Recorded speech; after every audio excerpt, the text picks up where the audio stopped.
Welcome to Americana Archives. Today's headline is the latest triumph of American telephone service. The subheadline is line established between New York and San Francisco, California. President Wilson, Mayor Mitchell of New York, and Mayor Curley of Boston, among the first to send messages across the continent, an achievement of which the telephone company has cause to feel proud. It says the American Telephone and Telegraph Company celebrated the completion of its transcontinental telephone line between New York and San Francisco Monday afternoon. All records for long distance telephone talk were smashed, and with the establishment of new distance of voice transmission, the telephone dream of a universal system of intercommunication for the United States left the land of visions and crossed the border into the realm of reality. Using 3,400 miles of wire, New York and San Francisco talk like next door neighbors. Not content with this feat, the telephone engineers linked on the wires that swing southward to Washington, and President Wilson sat at his desk in the White House and sent his voice to New York and out across the continent to the Golden Gate. Farther south, Jekyll Island off the Georgia coast, where Theodore N. Vail, president of the American Telephone and Telegraph Company, is spending the winter, heard the word from the Pacific coast, and then up in New England, this new marvel, the latest triumph of American telephone science, showed what it could do by permitting Mayor Curley of Boston, the birthplace of the telephone, to send his greetings to Mayor Rolfe of San Francisco. At his desk in the White House, President Wilson spoke into his telephone, and with the speed of lightning, his words raced underground, over rivers, valleys, and lakes, crossed the Mississippi, swept over the western prairies, climbed the Rockies, hurtled across the Salt Lake region, and rode into San Francisco on electric wings, thousands of times speedier than sound itself. It takes several seconds to read the above, but the president's voice covered the miles that stretch between the capital and the western coast almost instantaneously. From New York, Mayor Mitchell talked with Mayor Rolfe of San Francisco, and Dr. Alexander Graham Bell, inventor of the telephone, talked across the continent to Thomas A. Watson, Bell's co-worker in the first days of telephony. The man who in 1876 sent his voice for the first time in the history of the world, over less than 100 feet of wire, and the man who was the first to hear spoken words come from a telephone instrument, talked to each other Monday over 3,400 miles of wire and heard each other's voices more clearly than they did 38 years ago.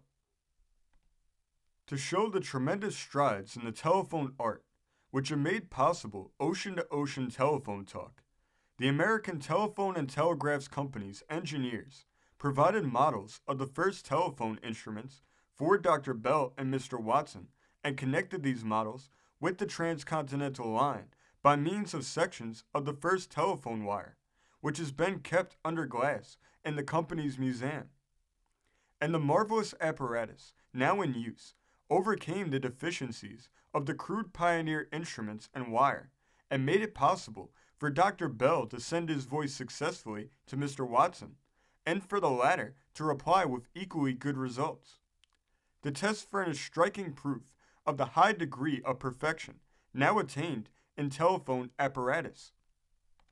From Boston, Mayor Curley sent the greeting of the city of the telephone's birth to San Francisco and the West.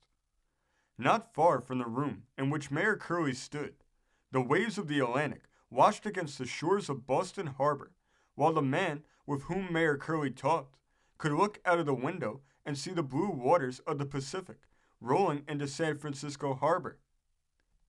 But today, when long-distance records were breaking everywhere, it was the talk of Theodore N. Vail from Jekyll Island that won the honor of establishing the greatest long-distance voice transmission ever known. New York talked over 3,400 miles of wire. Boston sent its greetings over 3,650 miles of telephone line, and President Wilson used 3,600 miles in wire in conversing with the Pacific coast. But Mr. Vail, from his winter home in the South, sent his voice 1,000 miles along the Atlantic seaboard to New York before it started on its transcontinental journey.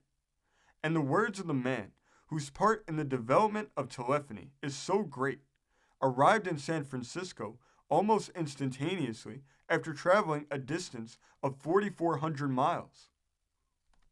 The center of the day's wonder work was in New York, where the wires of the North and South met those of the West.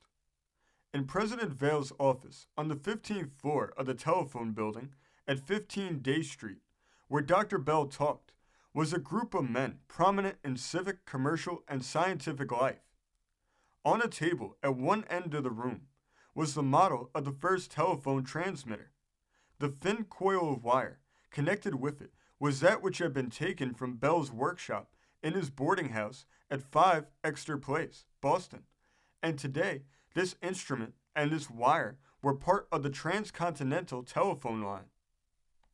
John J. Carty, chief engineer of the American Telephone and Telegraph Company, was one of the first to greet Dr. Bell when he entered the room. Mr. Carty is a pioneer in the telephone business. He was one of the free engineers who took Dr. Bell's invention when it could talk a short distance only. He has had a part in every important contribution to the art of telephony. As one writer has expressed it, the chief engineer of the Bell system has done with wires what Dickens did with words. The present experimental and research department of the American Telephone and Telegraph Company, which is now directed by more than 550 scientists and engineers, was built up by Mr. Carty. He has been the leader in the struggle of these men to find a way to build talk highways that would traverse the distances separating the various parts of the country. Dr. Bell was 29 when he placed his crude apparatus in the hands of pioneers of the Bell system. Today, the creator of the telephone is 67. The curly black hair of his youth is now gray, but the deep-set black eyes that were so noticeable in the young enthusiast of 1876 still are undimmed by the years.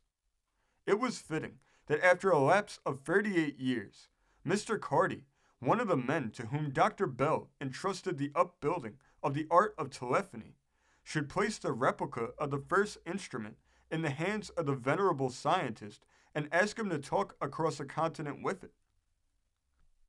The inventor pressed his lips to the mouthpiece. "Ahoy, ahoy, can you hear me?" he asked. The roar of traffic in Broadway came through the window ventilators of the room, but no one noticed it, for all eyes were on Dr. Bell, and all listened for his words. Out in San Francisco, Thomas A. Watson heard his associate's words. It almost seemed as if the New York audience could hear the murmur in Dr. Bell's instrument as Watson replied to the words he and Bell had used in the earliest experiments. "I can hear you perfectly," said Watson. When Dr. Bell sent his first ahoy across the continent, the mathematicians in the New York office did some figuring. If a man with sufficient lung power shouted to someone in San Francisco for help, the sound of his voice would be 4 hours in reaching the Pacific coast. One man pointed out that the volcanic eruption on the island of Krakatoa in the Strait of Sunda in 1883 was heard a distance of 3,000 miles, but today sound was carried by electricity 3,400 miles in 1/15 of a second, which to the layman means instantaneously. Unaided sound can travel 1,160 feet per second, but let this new telephone apparatus become the conveyor and sound speeds at the rate of 56,000 miles a second. Tune back in next time for part 2 of this incredible story. This story came from the great state of New Jersey, being reported in the South Amboy Citizen of March 6, 1915. Thank you for joining us today. If you want to continue to uncover all of America's lost and forgotten history, then remember before you leave to hit the subscribe button, hit the notification bell, and remember to like and comment below. and we will see you next time on Americana Archives.